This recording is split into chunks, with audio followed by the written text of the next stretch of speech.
Fala aí pessoal, tudo bom com vocês? Espero que vocês estejam bem. Estamos aqui em um momento com o Prof. Xavier.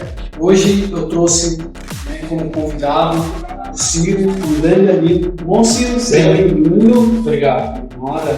E hoje o que nós vamos falar, pessoal? Hoje a gente vai falar um pouquinho sobre um tema muito importante. Que tema que é esse? É um tema relacionado à saúde mental masculina. Estamos no mês de junho. O mês de junho é o mês da conscientização do quê? Da saúde mental masculina, ok? Então hoje a gente vai conversar com o Ciro, entender um pouquinho mais sobre a história do Ciro, a história de superação dele, tá? E entender algumas coisas importantes, né, que vai nos ajudar a viver e a caminhar, a passar todas as pedras que temos no caminho. Ciro, fala um pouquinho, né, de você, no sentido, se apresente para o pessoal, por gentileza. Certo. Meu nome é Ciro Marcelo Meneghini Silveira. Eu sou nascido em São Paulo, mas residente em Itu.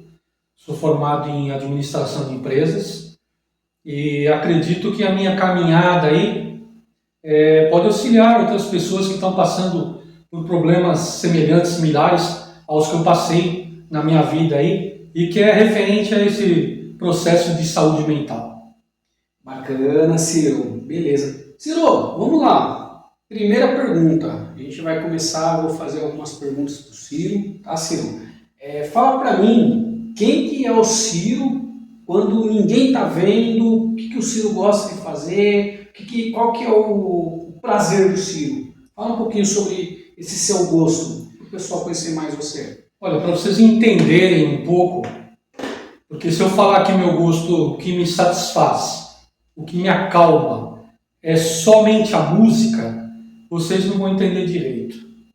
Vocês vão falar, mas e a família, e os pais, e os irmãos, e a esposa, e os filhos, onde que você tem um apoio? E a minha história é um pouco diferente do que das demais.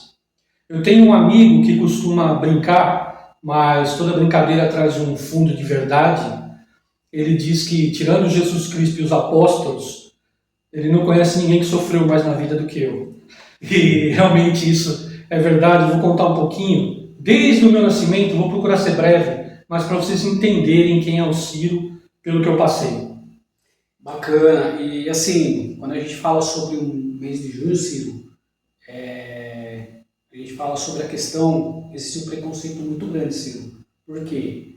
Porque a mulher, ela se cuida em todos os sentidos. Ela se cuida na questão mental, ela se cuida... Porque qualquer probleminha que acontece com a mulher vai lá, vai no médico e tal. Cara, a gente tem, por cultura, a gente não se cuida em todos os sentidos, né? E a gente não se cuida em todos os sentidos, mas por que existe essa conscientização, né? Porque a gente viu que muitas pessoas elas tiveram alguns históricos e infelizmente elas não estão aqui entre nós, passaram por situações em suas vidas, né? Talvez, né? Por exemplo, a gente olha algumas pessoas como Michael Jackson, né? Que tem a foto ali, o disco e tal. Eu gosto pra caramba, você falou que gosta também, teve questões do passado. E ele não está entre nós, mas por que ele não está, né? Como que foi? A gente viu lá o filme, viu a história, né? E tudo isso a gente precisa muitas vezes ser resiliente, né, Ciro? E assim, como você aprendeu o que era ser homem quando era mais novo? Em casa, na escola, com os amigos, né? Como que era a sua época, o ser homem? Fala um pouquinho desse Ciro lá atrás. Para isso, para vocês entenderem, senão a história vai ficar faltando um pedaço e vocês não vão entender. Vamos voltar a 1970, o ano que eu nasci. Minha mãe tinha um fator sanguíneo RH negativo e meu pai um fator sanguíneo RH positivo. E na época não havia uma vacina e esses sangues são incompatíveis. Então minha mãe ficou grávida e com 6 meses ela começou a sentir dores, ela teve um aborto espontâneo e um taxista viu ela abortando na rua, colocou ela dentro do táxi, me levou para o hospital, eu e minha mãe, ainda com cordão umbilical. Chegou lá, os médicos cortaram o cordão umbilical e falaram para minha mãe: nós vamos fazer tudo para salvar a senhora, mas teu filho é impossível, eu sinto muito, ele vai falecer. Foi minha primeira sentença de morte. E eu fiquei 30 dias, antigamente não existia estufa neonatal, né? Aliás, não existia uma UTI neonatal, era uma estufa simples, e eu fiquei 30 dias e todo dia esperando que eu fosse a óbito, e eu não fui. Só que isso gerou um primeiro problema. As crianças antigamente na estufa, elas eram aquecidas por uma luz, e essa luz dava problema na vista se a criança não fosse virada de hora em hora. E me esqueceram lá na estufa, e eu fiquei muito tempo de um lado só, com a luz do meu olho esquerdo, e eu perdi a visão do olho esquerdo. Desculpa, só para poder entender. É aquela luz azul, aquela estufa com uma luz toda azul? É essa que você está falando ou não? Olha, eu não sei se era azul, mas é uma... porque em 1970 não tinha nada tão sofisticado. Entendi, então era uma coisa mais... Era uma luz mesmo, como se fosse uma luz branca, normal. Entendi. E aí ficou muito tempo na minha vista esquerda, Uhum. e porque esqueceram de me virar, eu perdi a visão do olho esquerdo, eu tenho visão monocular. Esse foi o primeiro dos problemas. E o segundo, como eu iria, entre aspas, falecer, não tinha a mínima chance de sobrevivência, secaram o leite da minha mãe, eu não amamentei, isso aí gerou uma série de problemas de saúde. Entendi. E assim, aí, graças a Deus, você seguiu, né? Deus ele sempre está nos ajudando.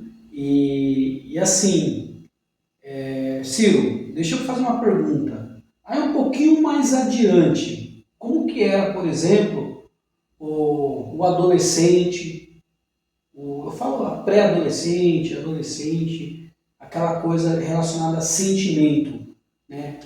Como que funcionava essa questão de sentimento? Era permitido falar alguma coisa? Nossa, não tô legal, não tô bacana, você tinha que reprimir muitas vezes algum tipo de sentimento, se rolava bullying, como que era? Conta um pouquinho para nós. Na verdade, eu tive pais maravilhosos. Eu não tive nenhuma espécie de problema até meus 16 anos, que foi quando meu pai faleceu. Então você perdeu o pai, que era teu herói, que era teu provedor, que era tudo na minha vida, com 16 anos, é muito difícil para um adolescente. Foi aí que os problemas começaram a surgir na minha vida. Entendi. E aí foi nesse momento que você sentiu que você não estava 100% bem, certo? Correto? E aí a minha pergunta é o seguinte, legal, você sentiu que você não estava bem, nesse momento você acredita que você teve algum tipo de desenvolveu algum tipo de ansiedade, algum tipo de insônia, cansaço? Você conseguiu perceber naquele momento que você não estava bem? Sim, eu tive uma depressão muito forte, muito grande por ter perdido meu pai. E tinha um agravante. Eu morava em São Caetano do Sul, ao lado do cemitério. Num sobrado de 2 andares, atravessava a rua, era o cemitério. E eu olhava, abria a janela do meu quarto pela manhã, eu olhava para fora e eu vi o túmulo do meu pai. Caramba. Da janela do meu quarto. Caramba. E isso me trouxe uma depressão terrível. Caramba. E aí, como que, assim, isso foi em meados de 70, tipo 80, 1986. 86, ainda essa questão mental ainda não era igual hoje em dia. Como que você fez? Como que você conseguiu sobreviver a isso mentalmente? Como que você conseguiu? O problema foi o seguinte, a minha mãe também entrou numa depressão muito forte. E eu percebi que a minha mãe com depressão e eu com depressão, eu não ia ajudar minha mãe e minha mãe não ia me ajudar. E acabar os dois desfalecendo. Sim. Então eu tirei forças, não sei de onde, de Deus talvez, para poder não demonstrar a minha depressão, me mostrar forte, me mostrar sorridente, uma coisa que na verdade é externa, do exterior. Porque o Ciro interior estava muito triste, muito depressivo. Mas eu não queria mostrar para não prejudicar o estado de saúde e a depressão da minha mãe. Sim, cara, isso me veio muito aquela questão, né, que a gente falou no começo, né? Isso aí não foi uma coisa específica sua, assim, no sentido de você reprimir aquilo que você estava sentindo, falar, cara, eu não vou, eu vou ser forte para não prejudicar uma pessoa que eu amo. Isso muitos pais faziam, fazem e acaba seguindo, né? Mas a importância dessa questão mental do se cuidar, desse cuidado hoje, né? Não sei se você entende, né? Esse mês de junho, a saúde mental masculina. Você acredita que hoje, o Ciro, voltando lá atrás, se tivesse tido um acompanhamento profissional, poderia ser mais, não só você, sua mãe, poderia ser mais tranquilo. Não tranquilo, eu falo, mas poderia ter melhorado, né? Exatamente, eu não queria demonstrar, não procurei auxílio, sempre procurei mais auxiliar do que ser auxiliado.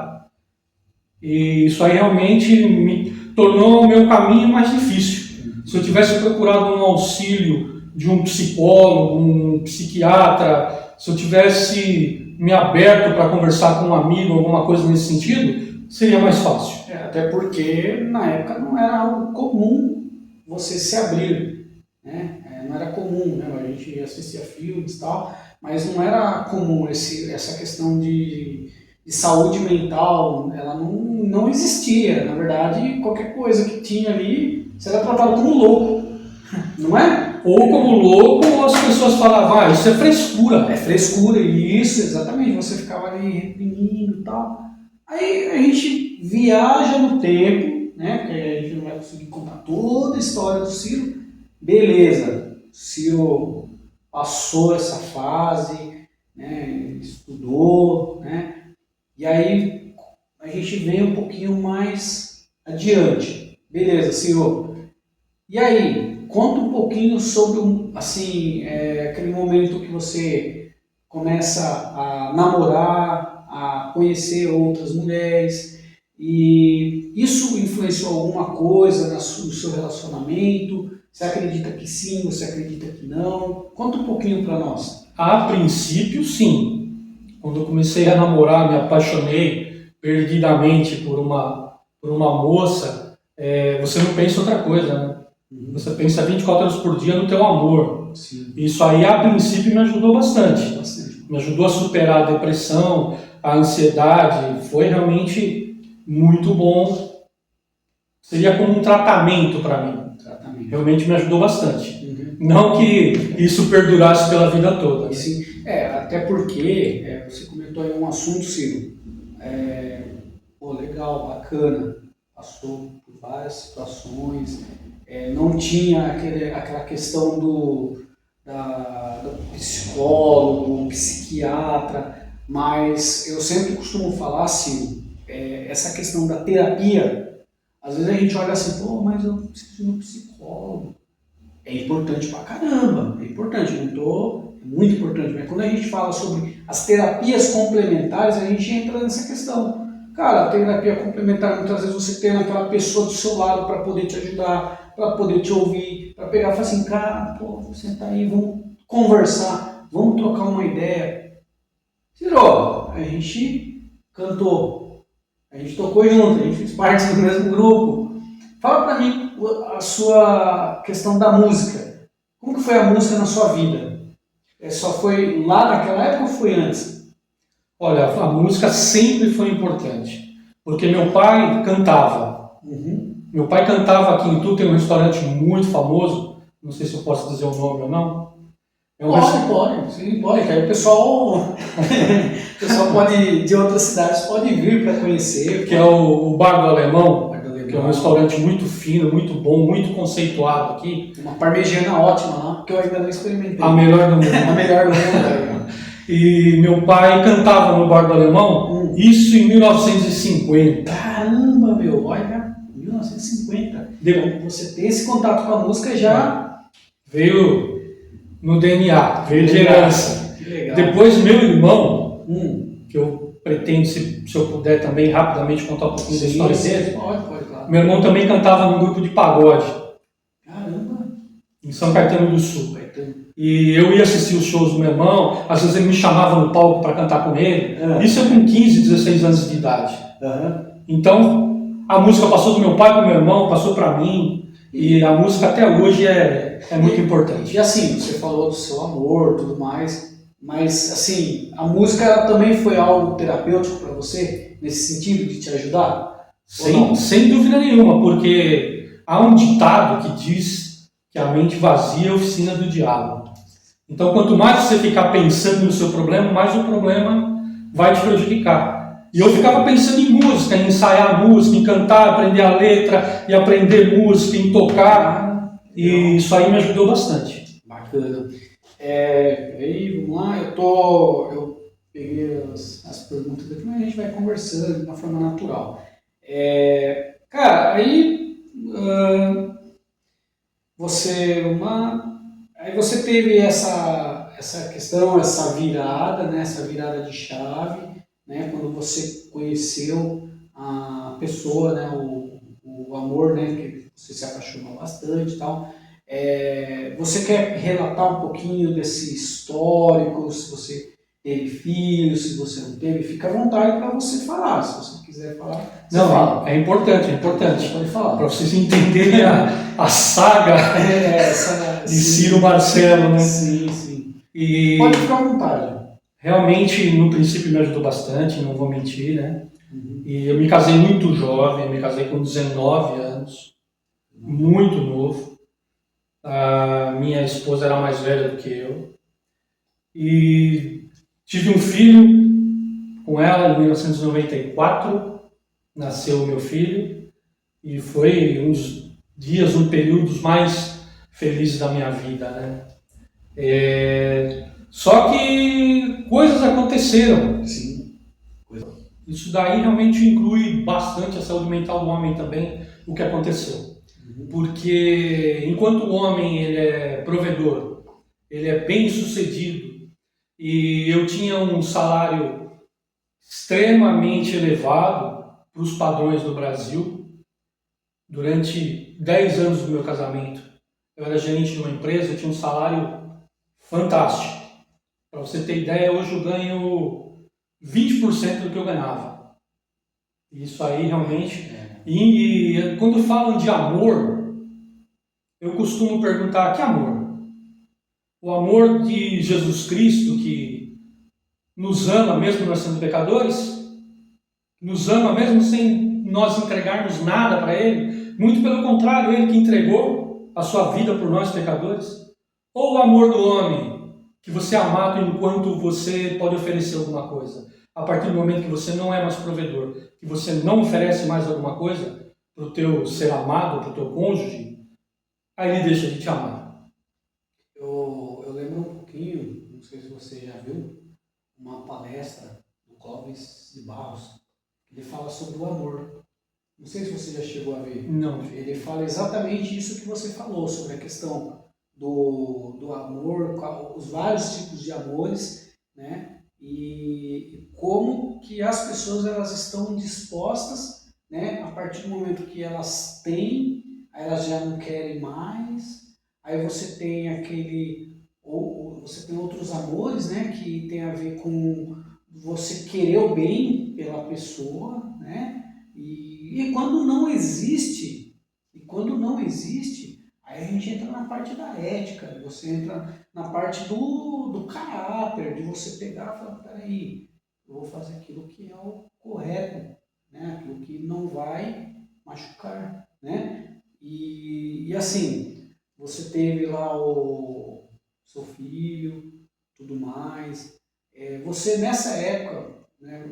Você já ia para alguma igreja, você já frequentava alguma igreja ou não naquela época? Ou só depois, posteriormente? Na verdade, eu comecei a frequentar uma igreja cristã, uma igreja chamada evangélica, em 1995, quando meu filho tinha 1 ano de idade.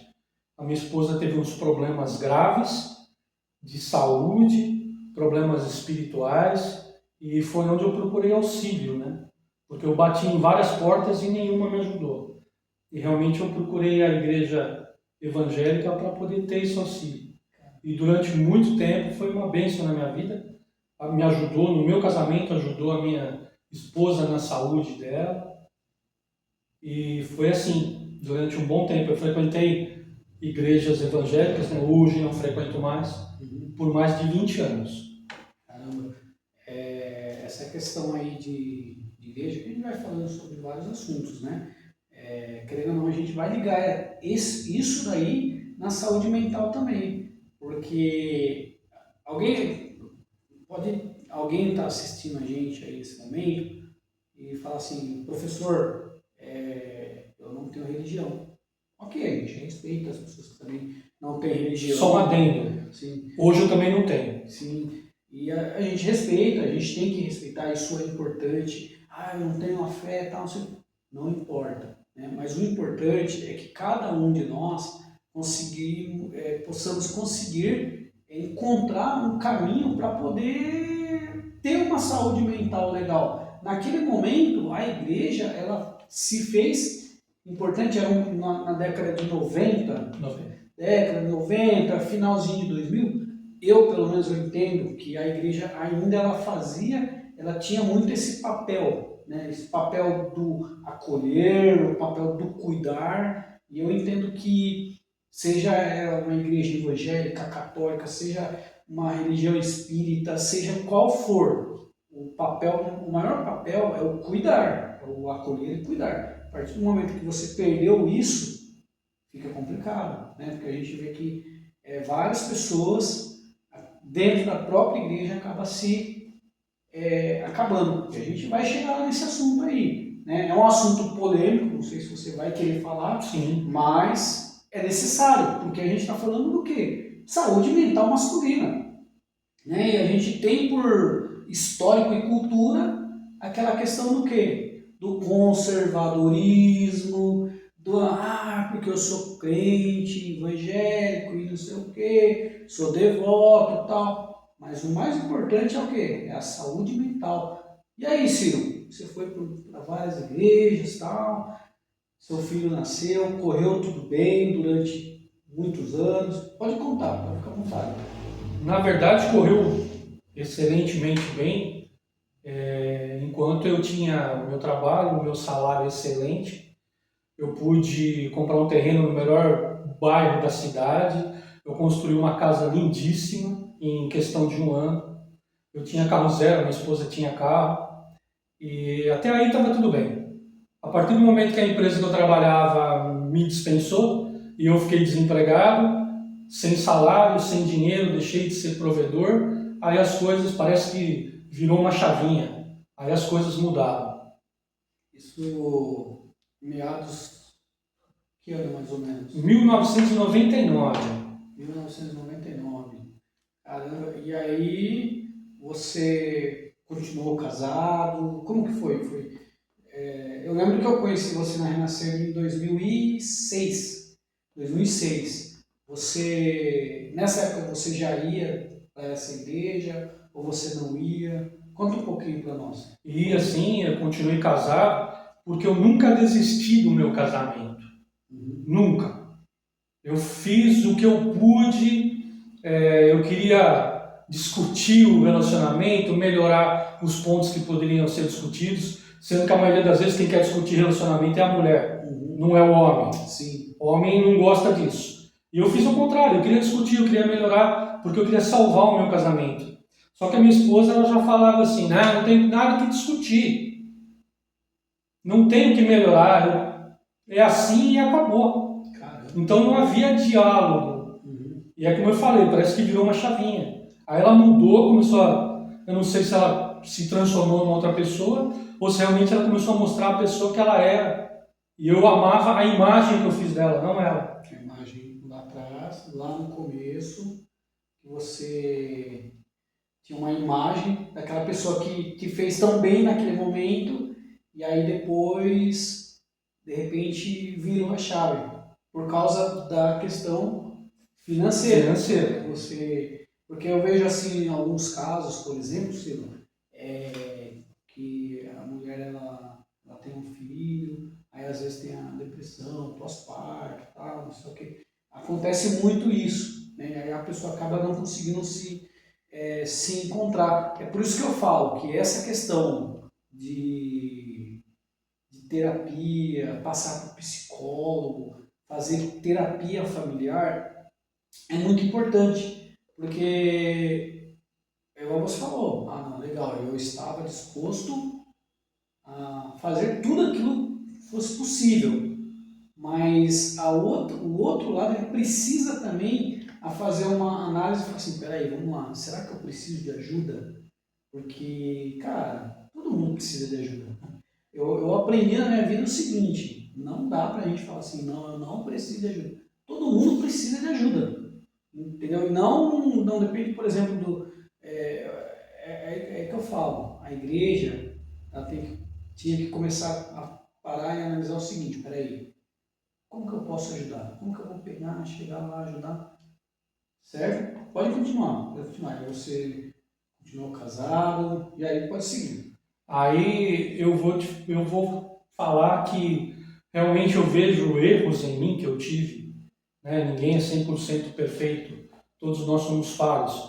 Mas, por exemplo, eu sempre quis melhorar meu casamento, eu sempre quis ter um diálogo, discutir relacionamento e a outra parte não queria. Aí fica impossível, não tem como. E aí que eu descobri que a minha esposa estava tendo um relacionamento extraconjugal. Isso daí me levou novamente à depressão, à tristeza. Eu amava muito ela, então eu não queria perdê-la, mesmo com ela tendo um relacionamento com outra pessoa, estando casada. E eu acabei perdoando, e eu acreditava muito que isso aí era uma fase que ia passar, que o meu casamento ia voltar a ser aquela bênção que havia sido anteriormente. Mas, infelizmente, daí para frente a coisa só se agravou. Entendi. E assim, naquela época, né, em que acontece toda essa questão no extraconjugal, cara, vamos lá. A gente para um pouquinho aqui e a gente pensa, fala assim, peraí, vamos lá. Isso é finalzinho de 2001. 2001, beleza. Eu entendo o seguinte, uma coisa que eu aprendi. A partir do momento que eu não quero mais, eu tenho que chegar e fazer o quê? Eu não quero mais. Por quê? Porque eu sempre entendo, existe a flecha que você atira, pá, pá, e tem aquela coisa que fica, que você deixa lá. Então eu acho que não, eu vejo assim, tanto pro lado do homem quanto pro lado da mulher, a gente tem que entender, fazer uma meia-culpa e fazer o seguinte, peraí, eu estou num relacionamento que eu não quero mais continuar, né? Isso quem está me ouvindo, né? Eu falo muito com mãe solo. Existem muitas mães que criam seus filhos sozinhos e existem pais também que criam seus filhos sozinhos também, tá? E hoje a gente tem que entender, não é que eu esteja aqui falando que todo mundo tem que se separar, que tem que pegar e meter o pé no casamento, né? Como diz o ditado, meteu o pé na jaca, não é bem por aí. Mas, se a partir do momento em que, é isso que eu falo, essa terapia familiar, esse acompanhamento, eu falo, pô, peraí, se não está fazendo bem, separa, entendeu? Então você acaba, a pessoa ela vai seguir a vida dela, você segue a sua, e aí tudo certo, porque ninguém merece, por exemplo, passar por situações ruins, nem mulher, nem homem nenhum, nem pessoas nenhuma. Não sei se concorda comigo. Sem dúvida. Pode continuar. Inclusive, quando eu soube desse relacionamento extraconjugal dela, eu sentei, conversei e eu propus a ela uma terapia de casais para que nós fôssemos juntos buscar um acompanhamento profissional de um psicólogo, fazer uma terapia de casais, mas ela realmente não estava interessada. Então, essa minha proposta, que poderia ajudar muito nós dois, Sim, né, não prosperou. sim. É o que eu costumo falar, né? A questão de terapia, assim, a gente sempre tem que estar pensando no seguinte, tem que estar aberto para dar certo e eu aberto também falo assim, não dá certo, cada um para um lado, entendeu? Mas o importante é que você conseguiu. E assim, cara, não é fácil, né? Tipo, pô, legal. E ainda tem mais coisas aí. Que o Ciro que sofreu mais que Jesus Cristo, entendeu? Mas, cara, assim, eu entendo, né, que por que acontece, né, da gente sofrer e ter essas coisas. Cara, a gente tá num mundo onde existem pessoas, eu aprendi muito isso, que as pessoas, elas são pessoas, elas não vão deixar. E a gente consegue dominar o que está dentro da gente, não o que está dentro da outra pessoa, certo? Ou errado? Tá certo. Né? Muitas vezes a gente não consegue dominar nem o que está dentro da Nem gente. da gente, exatamente. Por isso que é importante a gente procurar esse tipo de ajuda, entendeu? Falar mais, né? Coisa que nessa época não existia, era bem pouco, né? E aí pode dar continuidade. Aí você chegou a separar, fala um pouquinho sobre. Vamos chegar lá. Vamos lá. Então, voltando lá em 1986, sendo breve, quando meu pai faleceu, o meu irmão mais velho meio que assumiu o papel de pai. E ele começou a cuidar da minha mãe, de mim e dele mesmo. Né? E em 2001, meu irmão, novo, com 41 anos de idade, ele foi jogar futebol e ele era atleta, magro, tinha feito check-up há pouco tempo, não tinha dado problema nenhum. Ele foi jogar uma partida de futebol e ele teve um infarto fulminante dentro de campo. Ele faleceu dentro de campo. Aí me ligaram e falaram, teu irmão morreu aqui dentro do campo. É o único irmão seu? Era um irmão meu de sangue e eu tinha um irmão adotivo. Ah, sim, seu irmão de sangue era o último. Era o único. E ele faleceu dentro de campo. Isso daí me trouxe... E você imagina, a minha esposa num relacionamento extraconjugal, dentro da minha própria residência, casada comigo ainda. O meu irmão, do qual eu conversava, me aconselhava e me suportava, ele teve um infarto e faleceu dentro de campo. Perdi. Aí, vamos lá. Minha mãe ficou descontente que havia perdido o marido, perdeu o filho. Minha mãe começou a beber, se entregou ao vício do álcool, se tornou alcoólatra, começou a beber e a saúde dela foi piorando cada vez mais. Ela teve cirrose e tudo isso ao mesmo tempo. Isso ao mesmo tempo, cara. É uma coisa assim que. E o duro que assim. Desculpa a pergunta. Não, nesse momento você estava dentro de uma instituição religiosa. E nesse momento não tinha ninguém ali, tipo assim, não sei se você tinha abertura para falar com alguém sobre isso e tal. Não, você não chegou a ter nenhum tipo de ajuda no sentido psicológica nesse momento? Não, o que era aconselhado era levar minha mãe na igreja para que ela aceitasse Jesus e deixasse o vício. E só. Então aí, isso é uma coisa que eu sempre falo.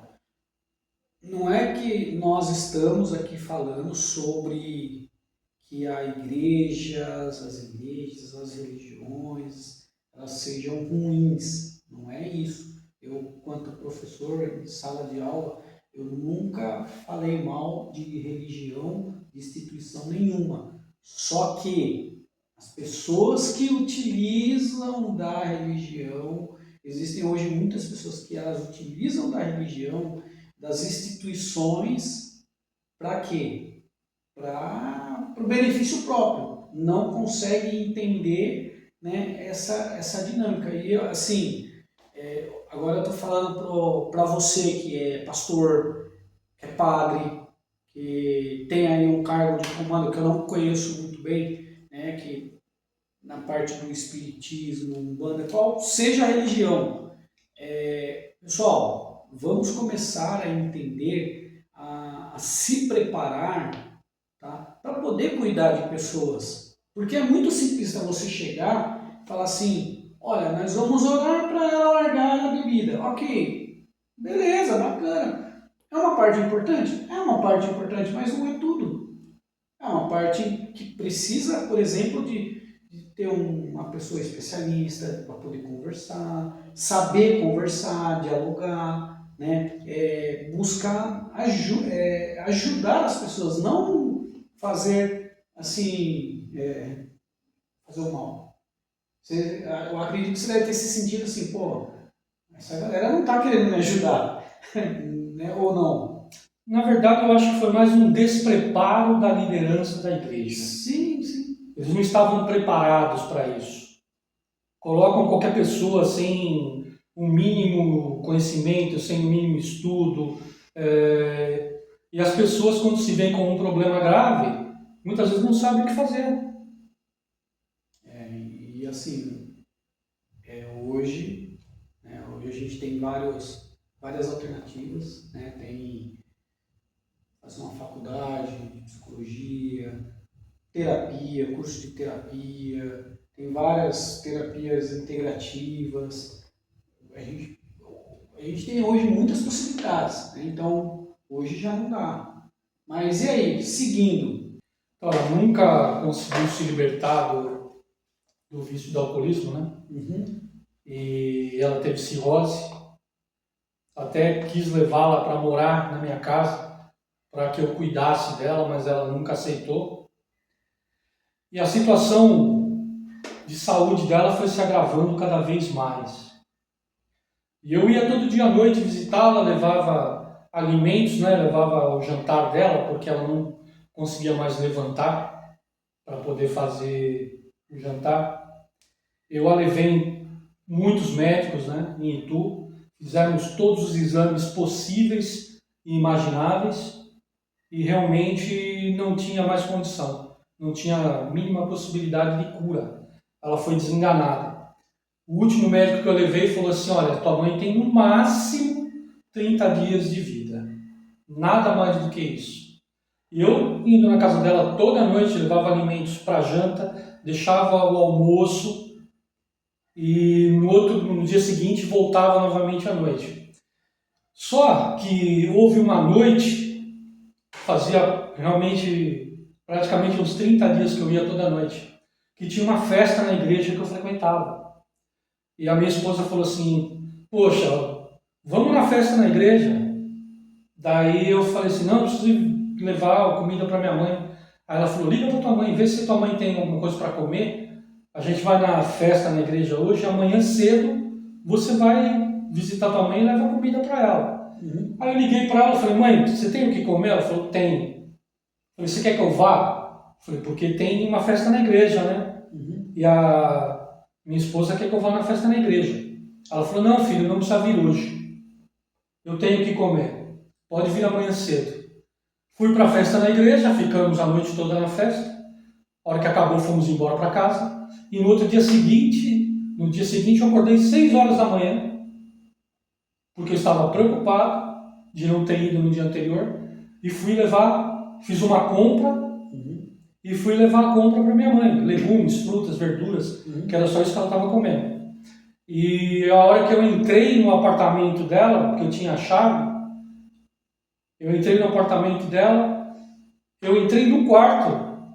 Qual a reação de uma pessoa quando você entra no quarto dela? Ela olha para você. E ela continua olhando fixa para a televisão, sentada. E ela continua olhando para a televisão, com os olhos abertos. E eu entrei e vi que ela não se mexia. Aí eu falei: mãe, e fui chegando perto dela e eu vi que ela havia falecido. Caramba. Tinha ido a óbito, né? Eu consegui ainda deitá-la, fechei os olhos, e só que eu comecei a chorar convulsivamente. Chorei. O que aconteceu? A vizinha ouviu o meu choro, saiu do apartamento dela, foi no apartamento da minha mãe e viu minha mãe morta. O que ela fez? Ligou para a polícia. Nossa.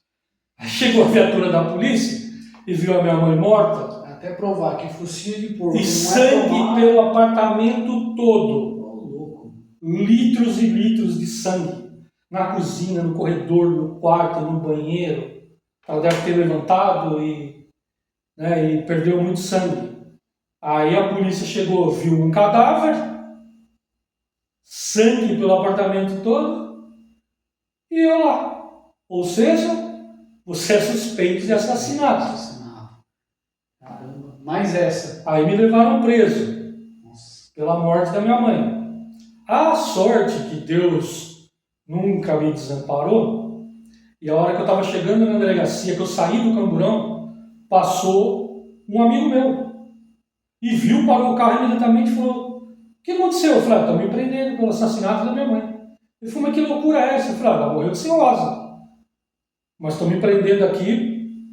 A prefeitura foi buscar o corpo para levar para fazer um exame de corpo de delito, fazer uma necrópsia para ver do que ela faleceu. Se tiver algum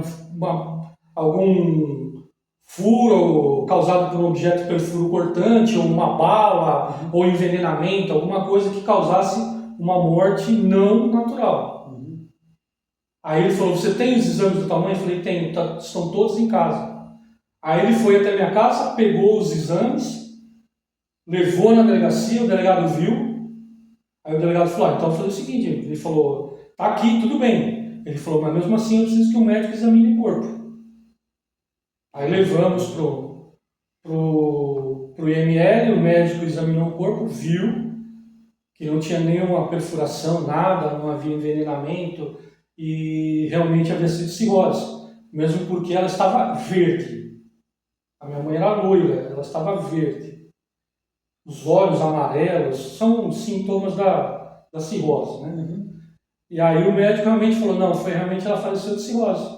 Viu os exames, o médico viu os exames e liberou o corpo. E me liberou da prisão, para daí eu correr atrás de caixão, aonde enterrar coroa. E aconteceu isso. Num período que agravou mais ainda aquilo que eu já estava passando. A morte do meu irmão, a traição da minha esposa e agora a morte da minha mãe. Ou seja, 3 coisas que você estava carregando sozinho, né? Você estava carregando sozinho, seu filho era criança ainda e tal. Então, tipo... E assim, a gente fala de 3 coisas, mas a gente tem a quarta, que é a questão da criação do filho, né? A gente sabe que criar um filho, né, se você dá o exemplo e você se tornar uma pessoa, né, pô, preciso ser exemplo, né, quero ser um pai que, né, independente, né, poder ensinar o caminho certo, né, no sentido de ser uma boa pessoa. E aí seguiu, sua mãe faleceu, né? E aí, depois, aconteceu mais alguma coisa? Ou já paramos por aqui? A vida nunca foi muito legal comigo. Não sei se você já ouviu Joseph Klimber. Já. Joseph Klimber. Sou o próprio. Mas você tem os braços, cara. Você tem os braços, você tem as pernas. É a vida. Isso que é Qualquer um podia ficar desanimado, chateado, mas a vida é uma caixinha de surpresa. Realmente foi bem isso. E aí vamos para a parte final familiar, né? Parte final familiar. Eu queria dar um exemplo de força, de fortaleza, de herói, de provedor para o meu filho. Mas por dentro eu estava destruído. Mas eu não queria demonstrar uma fraqueza, né? O homem, ele não quer demonstrar fraqueza. Ele quer mostrar que ele é um super-herói. E isso é um erro. Assim, não estou falando que julgando, tá? Mas todos nós cometemos esse erro. Cara, eu estou conversando com você aqui hoje, mas poderia não estar. Né? A gente tem essa consciência, porque até que ponto vai o limite de qualquer ser humano, né? Isso é o que a gente sempre pensa. A gente fala assim, cara, peraí, a gente voltando no tema saúde mental masculina, a gente vê quantas pessoas que perderam a sua vida, que acabaram entrando num caminho, né, de uso de entorpecentes, drogas, bebidas, cara, tirar a própria vida mesmo, né, ou fazendo alguma besteira de pegar e, né, não sei o que, vou matar alguém, né, Ciro? Né, Eu não sei se você sabe essa estatística, Flávio, eu pesquisei. Sim. 80% dos suicídios são homens. Exatamente. Apenas 20% das pessoas que tiram a própria vida são mulheres. Sim, exatamente, são homens. Por quê? exatamente por isso, porque eu preciso parecer forte, eu preciso ser forte, preciso me tornar forte. É aquela coisa da sociedade, né, de olhar para o homem e falar assim, porque ele precisa ser forte, ele é o provedor, ele é o cara. E assim, não é por aí. Não é por aí. Eu acredito assim, não que a gente esteja deixando, né, a masculinidade de lado, não, não é isso, mas é que dentro de uma sociedade nós entendemos que a gente tem várias dinâmicas, Ciro. Porque você tocou no assunto, se você me permite. Cara, você trabalhava numa empresa, você era gerente, ganhava super bem. Mas só que isso é uma parte da vida de todo mundo. Todo mundo ele vai chegar num ponto, principalmente o homem. E eu sempre falo isso, cara. Eu tenho esse pensamento comigo. Todo mundo ele tem uma curva, ele vai ter uma curva, ele vai subir, depois ele vai descer, profissionalmente falando. Então isso daí você pode fazer uma puta de uma faculdade, se formar em Harvard, pode se formar em qualquer lugar no mundo, ter 200 faculdades, ser o top. Mas vai ter um momento que você vai ter essa queda e é comum, mas a sociedade ela não quer entender isso. Eu vejo isso dentro do setor corporativo, dentro da empresa, dentro de escola, dentro de qualquer área, que os caras eles não conseguem entender, né, que a gente precisa formar uma sociedade para cuidar de pessoas, não para arrebentar com as pessoas. E cada um vai fazer o seu papel. Uma empresa, assim, mudando um pouquinho, né, só para dar uma. Não sei se você já ouviu falar que tem uma lei agora nova chamada NR01. Essa lei NR01 é uma lei que obriga as empresas a calcular, a identificar riscos psicossociais dentro de uma empresa. Ou seja, aquilo que há 30 anos atrás você deve ter pego aquele chefe chato, aquele cara que porque, cara, lógico, você saiu, né, você não estava trabalhando mais como gerente, mas estava trabalhando em outro lugar. E com certeza você pegou aquele cara chato, né, aquele cara, não vou falar aqui, que tipo, te humilha, te arrebenta. Então, são várias coisas que você estava aguentando, que você estava passando. Aí, tipo, você pega dentro de casa, ninguém não tá nem aí. Você pega na igreja, instituição que era para poder estar te levando lá em cima, nem aí. Dentro da empresa, instituição, você não estava nem aí. Os caras não estavam nem aí. A gente precisa rever, porque isso só. Você falou dessa estatística, mas isso só começou a ser levado a sério a partir do momento que os caras começaram a ver o quê? Robin Williams. Né? Lembra do Robin Williams? Sim. Pô, né? O cara lá do Batman lá, né? O ator do Coringa. Aí você tem outros atores, você tem outros personagens. Nossa, tirou a própria vida. Se eu não me engano, aquela cantora também muito famosa, Whitney Houston, né? Que também teve problema com isso. Teve problemas com droga, com álcool, com tudo. Sim, mas a droga, o álcool, na verdade, foi o ponto final. Porque o que será que ela passava, né? O próprio o Michael, que é o famoso, mas só que a gente está falando de uma pessoa comum, uma pessoa, gente como a gente, entendeu? O Ciro, gente como a gente, né, Ciro? Então pode dar continuidade. É verdade. Então, a minha esposa, ela gostava muito, respeitava muito a minha mãe. Uhum. E foi isso que segurou um pouco o nosso casamento durante um tempo. O respeito que ela tinha pela minha mãe. Porque minha mãe, ela amava muito a minha esposa. Uhum. E ela brincava, ela falava que minha esposa era filha dela e eu era o genro. Uhum. De tanto que ela gostava da minha esposa. E ela se dava muito bem. Então isso, enquanto minha mãe esteve viva, segurou o nosso casamento, para que o nosso casamento não terminasse. A partir do momento que eu enterrei a minha mãe, aí as coisas do meu casamento degringolaram de vez. Aí a minha esposa teve um segundo relacionamento, extraconjugal, ainda casada comigo, e eu sempre trabalhei à noite. E eu saía para trabalhar à noite e o amante da minha esposa entrava dentro da minha casa, com o meu filho lá dentro. Caramba. E ele aceitava. E são situações que eu não posso contar tudo, tá? Sim. Porque, não porque ela não está aqui para se defender, então fica antiético da minha parte. Sim, claro. Mas tiveram situações terríveis. E chegou um ponto de que o amante da minha esposa entrou dentro da minha casa, trocou a fechadura da minha porta para que eu não entrasse mais. Caramba. E meu filho tinha uma cópia, ela tinha uma cópia e o amante dela tinha uma cópia. E você não tinha cópia? E eu não tinha cópia, eu fiquei para fora. Caramba. E isso daí realmente foi o que me destruiu psicologicamente. Não, na verdade, foi o ponto final, né? O ponto... Aí eu virei morador de rua. Caramba. Eu fui morar na rua. E morador de rua é complicado demais. Eu não desejo isso para ninguém. Tá? Eu tinha medo de que à noite tacassem álcool e tacassem fogo em mim.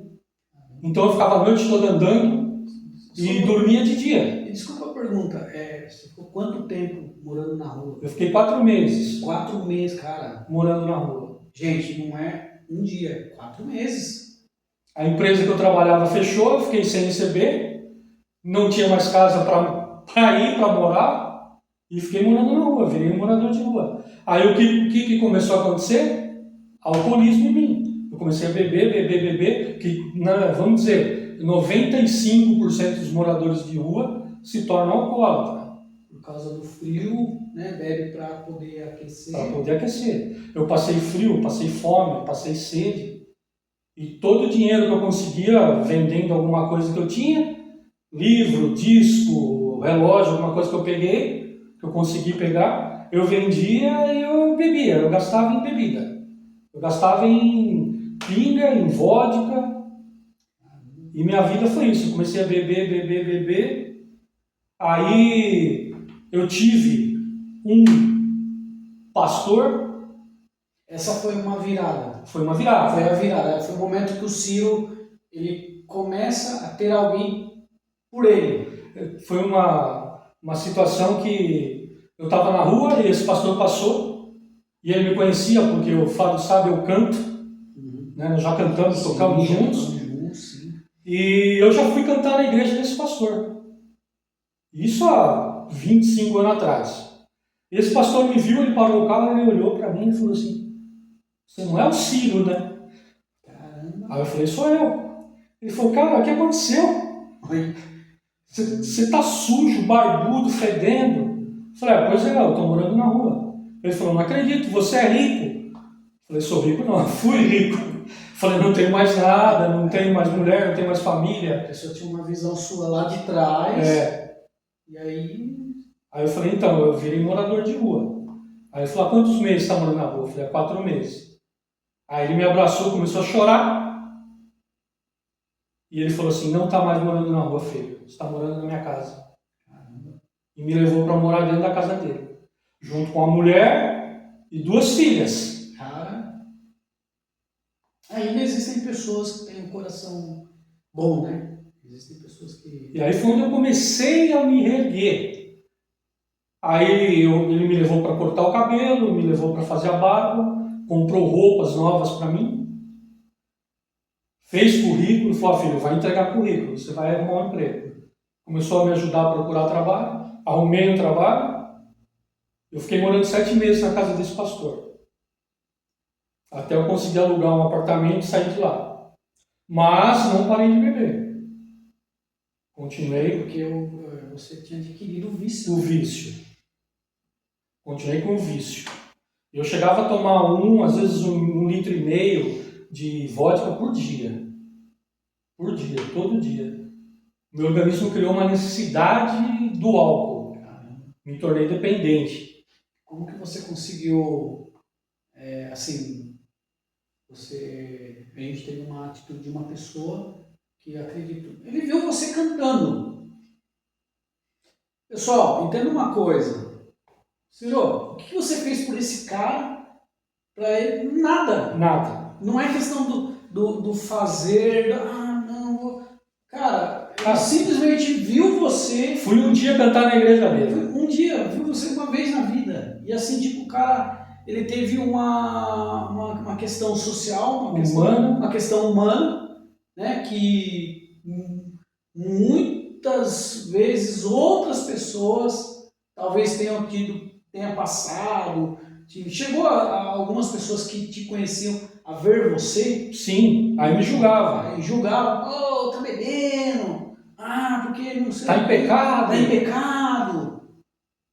Né? Então, tirar um pouquinho dessa visão egoísta e entender o que eu posso fazer pelo próximo. Se eu não posso fazer nada, eu tenho uma opinião, Ciro. Se eu não posso ajudar, é o básico. Eu vou fazer o quê? Não atrapalhar. Eu não vou atrapalhar, eu vou tentar ajudar. Se eu posso sentar com você lá e conversar, eu vou tentar conversar. Não julgar, né? E aí, como que você venceu essa parte da bebida? Na verdade, digamos que eu não venci. Mas você tá... Não que eu beba, não bebo. Sim. Mas como a minha mãe, eu tive cirrose. Fui desenganado pelos médicos. Os médicos aqui de Itu me examinaram e falaram assim, chance de vida 0. Caramba. Você está condenado, você vai morrer. Aí me transferiram de ambulância para Sorocaba. Cheguei no hospital em Sorocaba, o primeiro médico que veio examinar falou assim, olha, por que te mandaram para cá, para você morrer aqui? Eu falei, não sei. Ele falou, você não tem chance nenhuma de cura. Eu não quero você saindo de Itu e vindo morrer em Sorocaba. Isso é prejudicial para o nosso município. Eu vou te transferir para São Paulo. Lá vou eu de novo de ambulância para São Paulo. Aí cheguei no hospital São Paulo, em São Paulo, e peguei uma médica, graças a Deus, humana, uma excelente profissional, e ela me examinou e falou, olha, você tem no máximo 40, 50 dias de vida, você não tem mais que isso. Você está condenado. Isso há quantos anos atrás? Há 2 anos atrás. 2 anos atrás. Daí ela falou assim, você quer fazer uma coisa comigo? Eu falei, o quê? Ela falou, vamos fazer um transplante de fígado? Aí eu falei, tô aqui, se for para me salvar. Eu falei, tô aqui. Aí fiquei 18 dias internado, não apareceu fígado nenhum, compatível com o meu fator sanguíneo. Aí ela chegou chorando no quarto e falou, Ciro, você está de alta. Eu falei, alta? Ela falou, não sei se vai aparecer um fígado amanhã, daqui a um mês ou daqui a um ano. Ela falou, não posso segurar você aqui, é SUS. Ela falou, você está de alta. Ela falou, mas se acontecer de você não falecer e aparecer um fígado, eu te ligo. Caramba. E aí... assim, nessa época você já estava morando sozinho? Já, tá morando aqui. Já está morando aqui. Entendi. Aí você voltou para cá? Morando aqui. Só que eu não estava mais trabalhando, porque não tinha mais condição de trabalhar. Sim. Para você ter ideia, eu cheguei numa situação tal que eu não andava mais, não levantava mais. Eu fazia as minhas necessidades fisiológicas na cama. Caramba, cara. Então você imagina a situação do indivíduo. Tudo isso sozinho. Sozinho.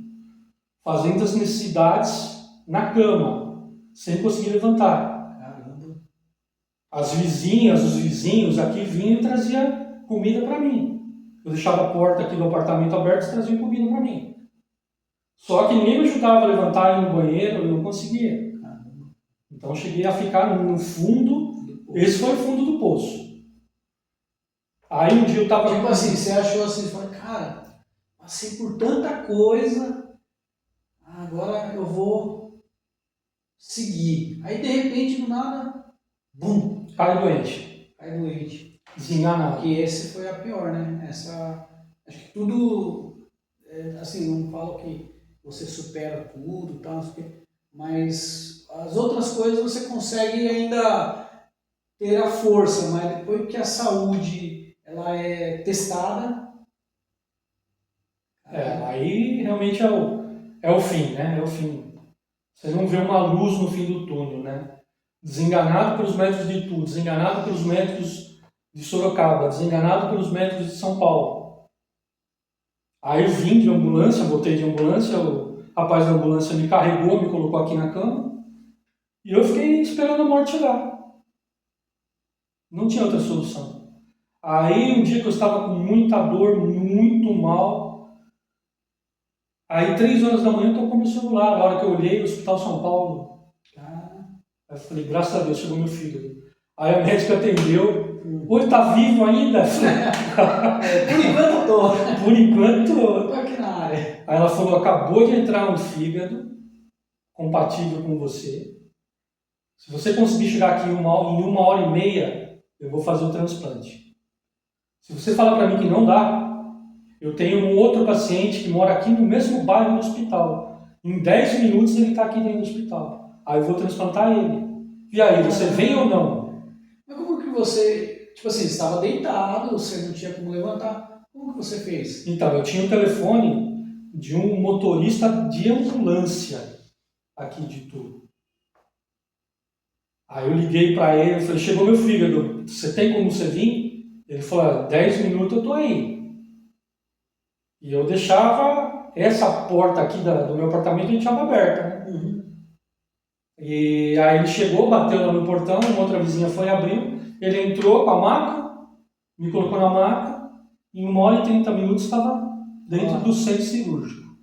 Cara, o cara foi um anjo na sua vida também, né, meu? O cara foi muito bacana, né? Ele chegou aqui 3h15 da madrugada, Cara, com a ambulância. Ele foi tão rápido, mas tão rápido, com a sirene ligada, 3 horas da manhã, cara, que eu falei assim, bom, se ele bater essa ambulância aqui, não precisa nem de transplante mais. 150, 160, 170 por hora com a ambulância. E aí eu consegui o transplante, graças a Deus. Mas termina o sofrimento por aí? e aí? Não. Porque todo transplante necessita o médico fazer um exame no órgão. Seja ele fígado, rim, coração, o que for. Para ver se o órgão está bem, de saúde, para ser transplantado. Ela pediu o exame, mas o exame demorou para chegar, não chegou. Não chegou a tempo para... E ela falou assim, ele vai falecer, ele está muito mal, ele vai falecer. Quer saber? Eu vou arriscar. Transplantou. No dia seguinte chegou o resultado do órgão, fígado doente. Não podia ser transplantado. Nossa. Aí ele veio com um vírus de uma doença sexualmente transmissível que se chama ciclomegalovírus. Caramba. E esse ciclomegalovírus, que é semelhante ao vírus da AIDS, ele passou para mim. Caramba. Entrou na minha corrente sanguínea. Então aí passamos para uma nova etapa. Eu tinha que tomar antiviral para poder eliminar esse vírus. Só que esse antiviral é muito ácido. Você injeta ele na veia, com questão de 1 hora, ele estoura a veia onde ele está. Aí você tem que pôr uma outra veia. Aí estoura de novo, aí você tem que pôr uma outra veia. Caramba. E não tinha mais veia no meu organismo para poder tomar esse antiviral. Aí chegaram a pegar veia no pé, chegaram a pegar a jugular. Nossa. E foi um sofrimento.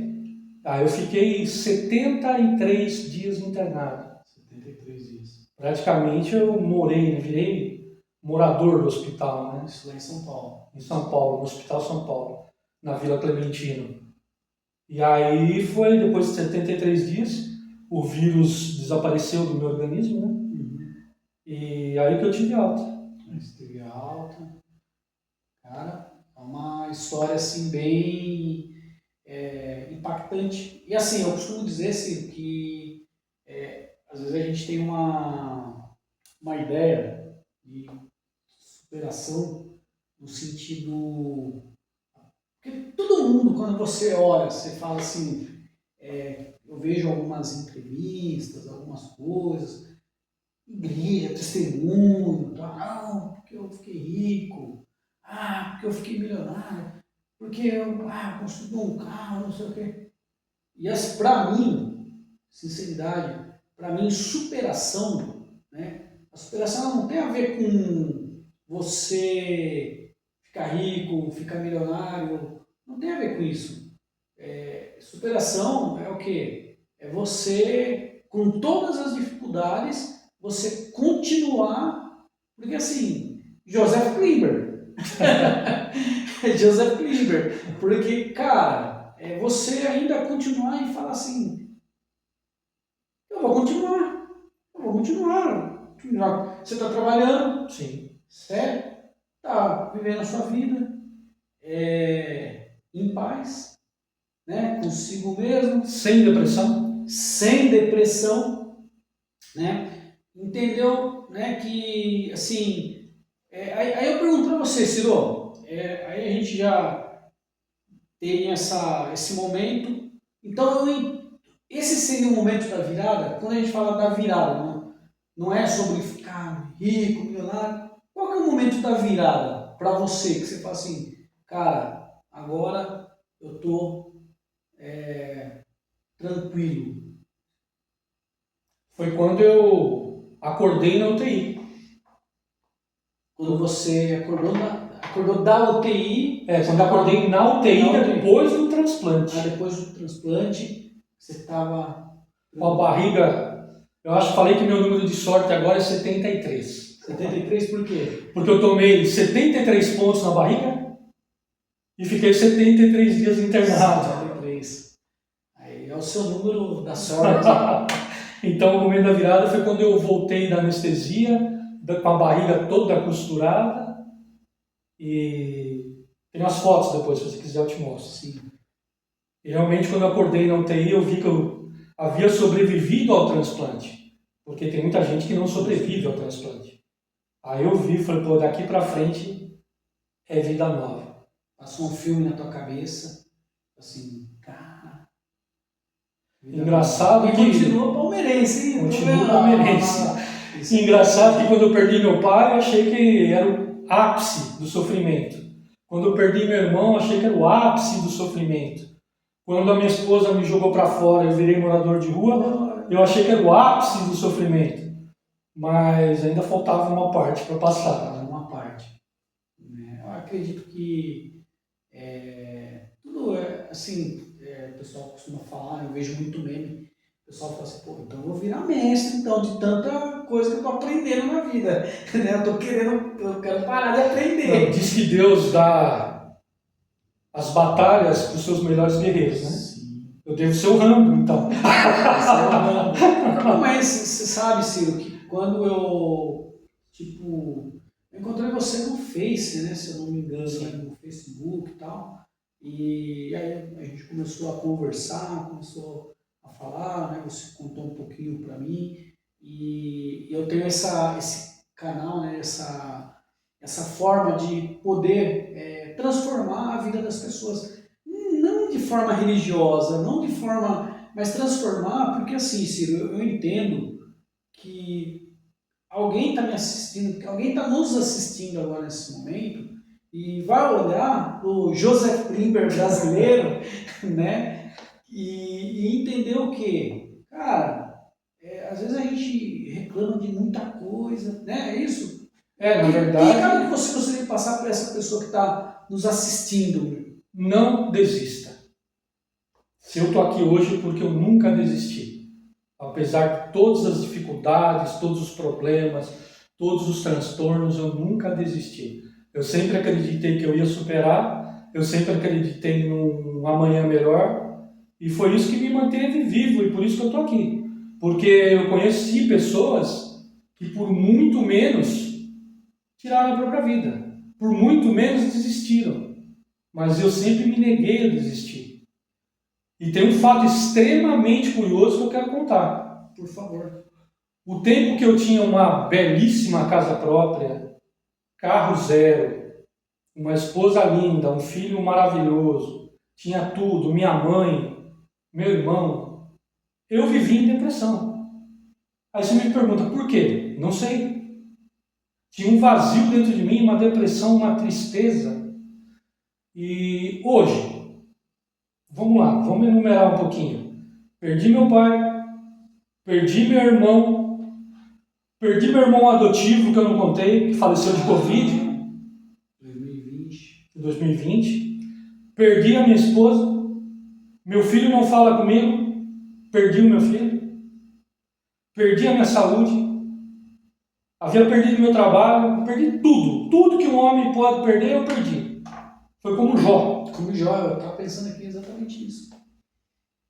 E hoje eu não tenho depressão. Eu vivo a minha vida alegre, feliz. E o tempo que eu tinha tudo, eu tinha depressão. Hoje que eu não tenho nada, eu estou tocando a vida em frente, feliz e acreditando, esperando por dias melhores. Cara, é muito legal isso daí, né? De poder ouvir, de poder presenciar, né? Esse seu testemunho, né? Essa sua história, tá? E é o que eu quero levar para quem lá está nos assistindo, né? No canal, né? Nas redes sociais, porque eu tenho certeza que, cara, alguém, algum homem, né, ou mulher também, seja qualquer, um adolescente, um jovem, né, que eu vejo muito isso, sabe, Ciro? Aquele jovem lá de 14, 15 anos, aquele menino, né, ele levou um fora da namorada, ele acha que é o fim do mundo, cara. Ah, porque eu levei um fora, porque não gosta de mim, porque eu não consegui aprender lá tal coisa e acha que isso é o fim do mundo. Eu não consegui passar naquela entrevista. Eu não consegui, tipo, aquele emprego que eu gostaria. Tá tudo bem, tá tudo certo, né, Ciro? Assim, e você continua se superando, acreditando em dias melhores, porque quando a gente olha para a questão da terapia, né, de cuidar da saúde mental, porque você foi muito forte, você é muito forte, mas as pessoas, elas precisam de ajuda, precisa de se ajudar também e precisa, é uma coisa que eu sempre levo comigo, sabe, Ciro?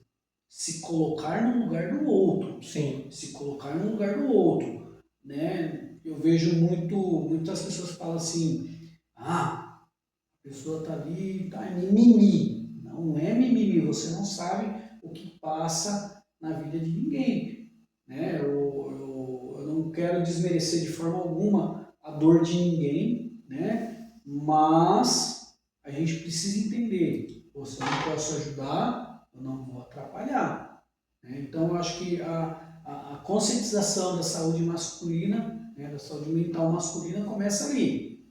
Peraí, o cara tá trabalhando, tá meio quietão, né? Tenta conversar, né? É isso? Conversar, dialogar. Acolha, Né? ouça. Ouça. O maior problema das pessoas hoje é que elas querem só falar, falar, falar e não quer ouvir.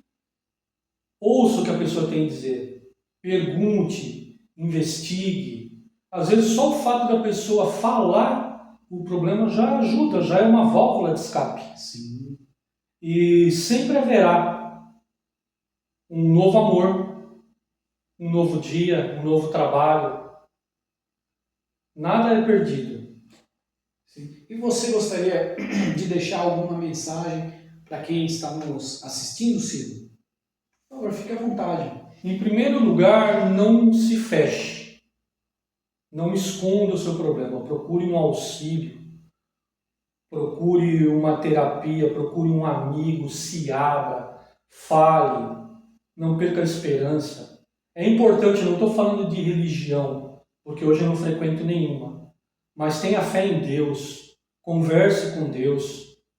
Fale para Ele o seu problema. Eu tenho certeza que Ele vai te ouvir e de uma maneira ou outra Ele vai te ajudar. Não se feche como uma ostra, como uma concha. Fale. Procure um amigo, procure um pai, procure a mãe. Abra seu coração. Procure um profissional se você tiver condições. Mas não fique com um problema só para você. Às vezes, nos conselhos, a gente consegue ver uma luz no fim do túnel que sozinho a gente não estava vendo. Sim, muito bacana, Ciro. Procurar ajuda. Temos aí um leque de opções, psicólogo, temos aí os terapeutas, né, que também são muito importantes, né? Eu gosto muito de levar essa questão. Se você gosta de música, vai fazer música. Se você gosta de filme, vai assistir filme. né? Tudo aquilo que vai fazer bem para você, né? Faça, né? Lembrei de um fato curioso, posso para terminar a falar? Pode, claro. Bom, eu sou segurança e eu trabalho num condomínio, né? É um prédio e eu fico sozinho a madrugada toda, das 18 horas até as 6 da manhã. Eu fico sozinho e eu sou apaixonado por música, né? Eu sempre cantei. Então, esses dias eu estava cantando, mas cantando muito alto dentro do edifício e dá um eco tremendo lá dentro. Eu estava cantando alto e deu um eco enorme. Aí uma pessoa me liga no terceiro andar: Ciro, você está aí? Eu falei: estou? Cara, tem fantasma aqui. Eu falei: por quê? Cara, eu estou ouvindo cantar aqui no terceiro andar. Aí eu comecei a rir, eu falei assim: a música era essa? E comecei a cantar. Aí ele falou: era. Aí ele olhou e falou: peraí, é você? Eu falei: sou eu que estou cantando. Aí ele falou: maluco, 3 horas da manhã você cantando nessa altura? Aí você fala: é musicoterapia isso daí. Eu falei: desculpa, cara, eu sou apaixonado por música, eu sempre cantei. Eu estou cantando aqui. Olha, que alívio, cara, achei que era fantasma que estava cantando. Não, mas é bacana, cara, é legal. Eu acho que independente, né? Às vezes a gente espera ele estar tocando ou cantando num palco, em algum lugar, cara, toca pra você, né? Faça, né? Eu também estou lá na bateria, eu espero lá pra poder tocar, quem tem violão pega pra tocar. Cara, e seja feliz, né? É um recado que a gente passa para todo mundo, né? Seja feliz dentro da sua essência, né? Eu comecei a ler um livro, Conversando com Deus. Ele, não sei se você já teve a oportunidade de ler, Já li. entendeu? Ele fala uma coisa que me chamou muita atenção, que ele fala muito sobre a questão do você viver a sua própria experiência. Quando você se conecta consigo mesmo, você está se conectando com Deus, né? Não tem a ver com você se conectar com uma igreja, uma religião, mas você se conectando consigo mesmo, você vivendo as suas próprias experiências, né? E quando você chega nesse ápice, você viver a tua própria experiência, você ter o seu próprio entendimento, você fala assim: ah, legal, eu, por exemplo, eu gosto de água, uma água, eu gosto de coisa anos 80, legal, mas eu gosto, tá bom, parabéns pra você, eu gosto, é sobre isso, né? Bom, eu quero agradecer o Ciro por ter me atendido, por ter aceito o convite, tá?